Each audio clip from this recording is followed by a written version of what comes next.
मेरे प्यारे दोस्तों, टाइम एंड वर्क का बहुत ही गजेदार मजेदार क्वेश्चन कह रहा है कि ABC क्रमशः 33 दिन 18 दिन और 55 दिन में काम कर सकते हैं। ABC अलग अलग कितने दिन में कर सकते हैं? 33 दिन 18 दिन और 55 दिन में। एकांतर का मतलब होता है अल्टरनेट। अल्टरनेट दिनों में सी और बी के द्वारा ए की सहायता की जाती है, तो ए का तो कार्य कितने दिनों में पूरा होगा। मतलब पहले ए तो कर ही रहा है शुरू से लेकर अंत तक, लेकिन पहले दिन सी उसके साथ कार्य करता है, उसके बाद बी करता है, फिर सी आ जाता है, फिर बी आ जाता है। इस प्रकार अल्टरनेट दिनों में सी और बी क्या करते हैं? ए की सहायता करते हैं। तो बताना है कार्य कितने दिन में समाप्त होगा। मान लेते हैं ये ए है, ये बी है, ये सी है। ए के साथ पहले सी आता है, उसके बाद कौन आता है? ए के साथ बी आता है। तो ए करता है 33 दिन में जो काम, वही बी करता है 18 दिन में, और सी करता है 55 दिन में। इनका 18, 55 और 33 का ले लीजिए एलसीएम। 33 एलसीएम लेंगे तो क्या आ जाएगा? ले लीजिए यहाँ से 18 और 55 का एलसीएम। तो ये 3 से काटोगे 11, और ये 3 से 6 बार, और ये 3 से कटेगा नहीं, तो ऐसा ही रहेंगे। फिर 3 से काटेंगे 11, सीधा क्या कर सकते थे आप? 2 से काटिए अब, और ये 55। 11 से काटेंगे 1 और ये 5। अब काटिए 5 से, तो ये 1 और ये 1। इस हिसाब से एलसीएम क्या आ जाएगा? 3 त्रों के 9, 9 दूनी 18, 18 पंजे 90, और 90 गुणा करेंगे कितना? 11। तो आ जाएगा 1199, 990। यानी कि 990 यूनिट हम क्या मान लेते हैं? ये हमारा है टोटल वर्क। क्या मान लेते हैं? टोटल वर्क मान लेते हैं मेरे प्यारे दोस्त। ठीक है, तो इस हिसाब से अगर ए 33 दिन में 990 यूनिट काम करता है, तो एक दिन में कितना काम करेगा? 33 से भाग देंगे 990 को। देखो यहाँ देखेंगे, यहाँ 33 बना लीजिए, 11 तिया कितना होता है? 33। तो बच कितना गया? 3 दूनी 6, 6 पंजे 30, यानी एक दिन में 30 यूनिट। यानी 33 से हम 990 को भाग देंगे तो कितनी बार जाएगा? 30 बार जाएगा। इसी प्रकार 18 से 990 को भाग देंगे तो कितनी बार जाएगा? इसके लिए क्या करेंगे? यहाँ बनाएंगे 18। 18 बनाएंगे तो कितना होता है? 3 त्रों के 9, 9 दूनी 18, बच कितना गया? 11, 11 पंजे 55। यानी कि ये एक दिन में 55 यूनिट काम कर रहे हैं। इसी प्रकार में 55 से दूंगा तो कितनी बार जाएगा? 18 बार जाएगा। सिंपल सी है। 18 से दिया तो 55 बार गया, तो 55 से दूंगा तो 18 बार नहीं जाएगा? बिल्कुल जाएगा। अब मेरे प्यारे दोस्त, इसको मैं हटा देता हूँ, इसकी कोई अब मुझे जरूरत है भी नहीं। तो ए प्लस सी की एक दिन का काम क्या हो जाएगा? ये ए है, ये सी है, दोनों को जोड़ देंगे तो ये आ जाएगा 48 यूनिट। ए प्लस बी का एक दिन का काम कितना आ जाएगा? 30 और 55 जोड़ेंगे तो कितना आ जाएगा? ये 85 यूनिट। तो यानी कि मैं देखूंगा पहले दिन करते हैं ए प्लस सी, दूसरे दिन करते हैं ए प्लस बी, तो यानी कि एक साइकिल बन जाएगी, और जिसमें कितने होंगे? 2 दिन। और 2 दिन का काम कितना होगा? इनको हम जोड़ लेंगे। 2 दिन का काम हो जाएगा 8 5 13, 4 8 12 और 1 13, 33 यूनिट। यानी कि मैं कह सकता हूं कि एक साइकिल में हम 133 यूनिट काम करते हैं। तो 990 यूनिट काम करने के लिए मुझे कितनी साइकिल चलनी पड़ेगी? तो 990 को मैं भाग दे दूंगा कितने से? मैं भाग दे दूंगा 133 से। कितनी बार जाएगा? ये 7 बार जाएगा। 7 या 21, 7 21 और 2 23, 7 1 7 और 2 9। घटाएंगे तो ये आ जाएगा 9, 8 में से 3 गया 5, 59 यूनिट आ गया। यानी कि हमने 7 साइकिल कंप्लीट कर ली। कितनी कर ली? 7 साइकिल। अभी भी मेरे पास कितना यूनिट काम है? 59 यूनिट काम है। अब 7 साइकिल कंप्लीट होने के बाद बारी किसकी आएगी? ए प्लस बी की। यानी 7 साइकिल की अगर मैं बात करूंगा तो काम कितना हो जाएगा? 7 साइकिल का मतलब कितना होता है? एक साइकिल में 2 दिन है, तो 7 दूनी 14 दिन, यानी कि 14 दिन तो काम हो चुका है। अब अभी भी हमारे पास 59 यूनिट काम बचा है, 59 यूनिट काम बचा है। अब बारी आएगी ए प्लस सी की, तो यानी एक दिन ये भी काम कर लेंगे, क्योंकि इनका जो मान है वो 59 से छोटा है। तो घटाएंगे तो ये आ जाएगा कितना? 1 और 1 11, यानी एक दिन हमारे पास और मिल गया। इस प्रकार कितने दिन हो गए? 15 दिन। अब बच गया हमारे पास कितना? 11 यूनिट काम। 11 यूनिट काम कौन करेंगे? ए प्लस बी करेंगे। तो कितना समय लेंगे भाई? 11 यूनिट काम को एक दिन के काम से भाग दे देंगे, तो यानी कि 11 को भाग दे देंगे कितने से? 85 से।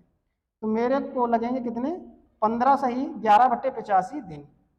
ओके, 15 सही 11 बट्टे 85 टोटल डेज लगेंगे इस प्रकार काम को कंप्लीट करने में। रेशियो का मजेदार क्वेश्चन है।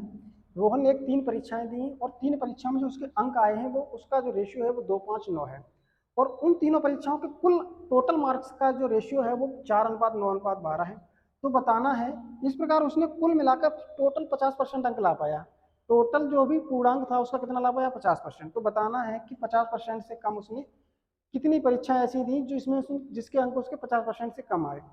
तो यहाँ से आपको सबसे पहले क्या करना होगा, सबको जोड़ लीजिए। ये कितना आ जाएगा 16, इसको जोड़ेंगे तो 12 4 16 और 9 25। अब देखो ये कह रहा है कि ये जो प्राप्त अंक है इसका 50% है, यानी कि इसका आधा है। 50% का मतलब आधा ही होता है। तो लेकिन ये इसका एक्चुअल में आधा तो है नहीं, तो सबसे पहले इसको क्या करेंगे, बराबर बनाइए। तो बराबर बनाने के लिए क्या करेंगे, एक एलसीएम लेंगे, लेकिन 16 और 25 का एलसीएम लेंगे तो इसमें कुछ कॉमन तो है नहीं, तो 16 गुणा 25 से क्या होगा इनका एलसीएम। तो इनको एलसीएम के बराबर बना लीजिए। उसके बाद क्या करना है, अब इसको 1:2 में चाहिए, यानी कि ये 1 होना चाहिए ये 2, तभी तो इसका ये आधा होगा। तो कुछ नहीं करना, इसे 1 से और इसे 2 से गुणा कर देंगे। अब ये क्या हो गया, ये वाली वैल्यू इसकी आधी हो गई। लेकिन रेशियो का ये तरीका भी है कि अगर आपने इसको 16 को अगर 25 से गुणा कर दिया तो सबको किससे गुणा करना पड़ेगा, 25 से, तभी रेशियो समान रहेगा। तो इसे 25 से गुणा करोगे 225, ये 125 और ये 50 आ जाएगा। ये 16 दूनी कितना होता है 32, यानी कि इसको मुझे 32 से करना है गुणा। तो 12 दूनी 24 की 4 हासिल 2, 12 36 और 2 38। इसको 34 से 32 से गुणा करोगे तो क्या आएगा, 9 दूनी 18, 9 27 और 1 हासिल का 28। इसको 32 से गुणा करोगे तो 4 दूनी 8, 4 12, 4 दूनी 8, 4 12, 128। अब मेरे प्यारे दोस्तों, यानी कि पहली परीक्षा थी जिसमें उसके 128 अंक का पूर्णांक था, जिसमें से उसके 50 अंक है। तो आप ये कह सकते हो कि इसके जो अंक हैं वो 50% से क्या है, कम। तो यानी कि पहली एक परीक्षा तो ये होगी जिसमें उसके 50% से कम आए। यहाँ देखेंगे टोटल पूर्णांक है 288 का, और उसके नंबर आए हैं 125, यानी कि इसका अगर आधा करोगे तो 144 होता है, यानी कि 50% मार्क इसके 144 आते तो 50% माना जाता है, लेकिन 144 से क्या है, कम है। तो ये भी 50% से क्या लाया है, कम लाया है। तो 2 परीक्षाएं हो गई जो 50% से कम। तीसरा देखेंगे, 384 नंबर का टोटल पूर्णांक था, नंबर लेके आया 225, इसका आधा करोगे 192 होता है।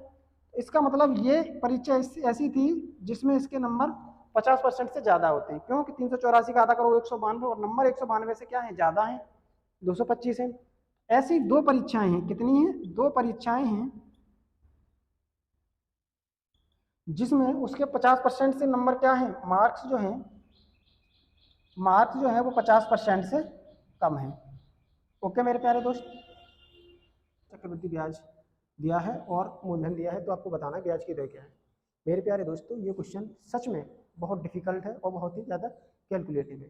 2 साल का ब्याज दिया हो और मूलधन दिया हो तो दर ज्ञात करने का सूत्र हमने पिछली क्लास में बताया था, जो कि बहुत ही आसान था। ये क्यों कठिन हो जाता है, आइए समझते हैं। सपोज एक मान लीजिए कि आपके पास पी रुपये है, कितने रुपए हैं, पी रुपये है। तो जब आप पहले साल, दूसरे साल और तीसरे साल ब्याज निकालेंगे तो क्या आएगा,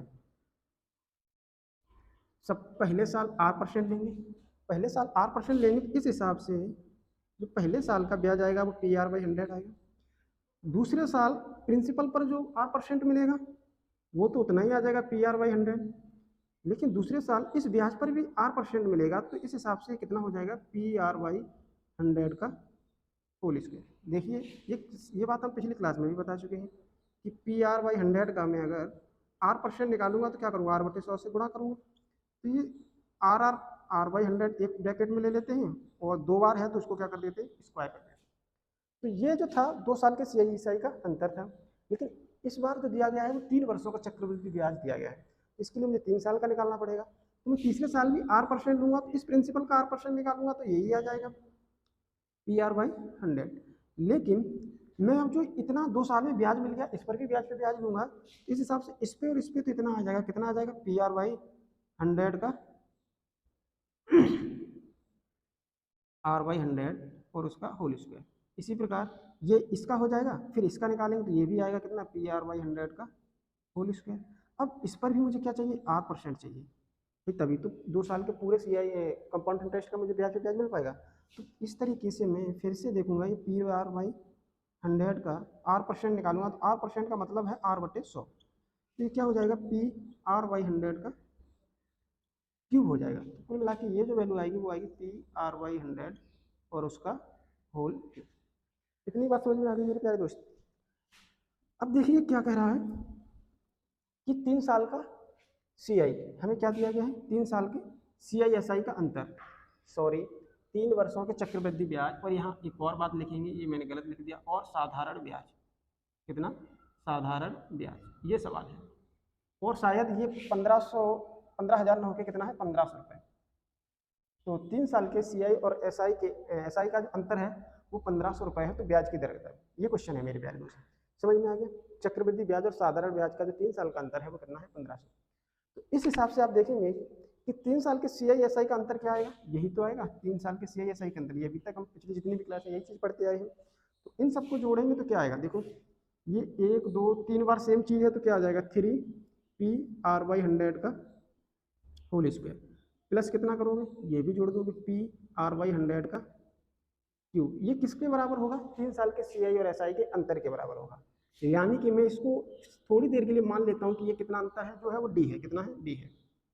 तो यानी कि ये मेरे प्यारे दोस्तों एक फॉर्मूला हो गया आपके लिए कि 3 साल के CI/SI के अंतर दिया हो तो प्रिंसिपल और अंतर और रेट के बीच में। इसे और सिंप्लीफाई कैसे कर सकते थे, R/100 PR/100 इसमें क्या है कॉमन है, चलो कॉमन ले लेते हैं। तो ब्रैकेट में क्या बच जाएगा, यहाँ पे तो बच जाएगा 3 और यहाँ बच जाएगा R/100, यही बचेगा और इक्वल टू हो जाएगा किसके, D के।